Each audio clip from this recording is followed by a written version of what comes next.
नुंगाइबिरी मयाम वोइगी channel दा तरामना ओक्चरी thumbnail उबदा मयामना guess तौबिरमनी ngasi की topic ती यस ngasi की टॉपिक से दी इस एमआर की मतंग दनी अदि हाउरसी ngasi की वीडियो से दी फर्स्ट स्टैंडर्ड स्टूडेंट सिंग दा करम मतंग दा सेंटेंस दा इस एमआर यूज तगनी हाइना ताकपी बगिनी इस एमआर से हेल्पिंग वर्ब और लिंकिंग वर्ब साइनसु खंगनै अखोइना आंगांग सिंगदा सुमाइना चार्ट अमा सेंबीरगा थंबा याय ऐसु एगी इचानुपादा असेगी चार्ट सेगी मतेंगना याम यांगना इस एमआर के कांसेप्ट से क्लियर ओइखी अदोइदी येंगसी करमबा मतंगदा करी यूज तोगे हाइना एम दी मतम पुमनमक्ता आई गी मनिंगदा हापकनी अखोइना ताकपिनी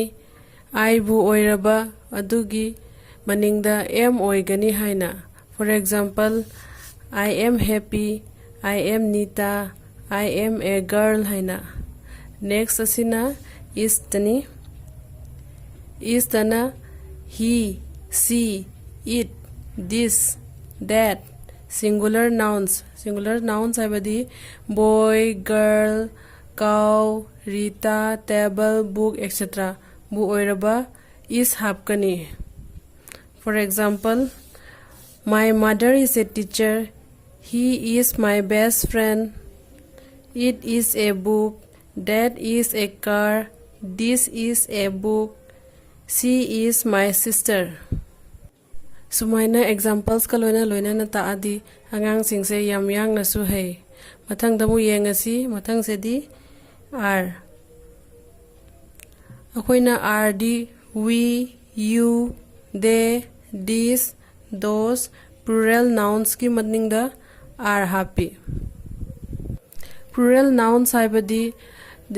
for example children books boys table etcetera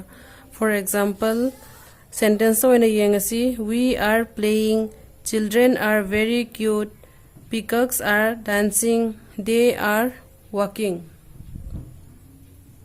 असी सिंगसे आंगांगदा फजना एग्जांपल का लोइना एक्सप्लेन तौबिरबा मतुंगदा टेबुलर फॉर्म अमा सुमाइना मोइदा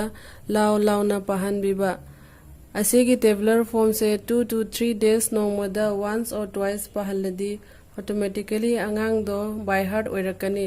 लॉन्ग टर्म दसु काउररोय करंबा मतंगदा करंबा यूज तौनी हाइना प्रैक्टिस की ओइना वर्कशीट मखोइदा सुमाइना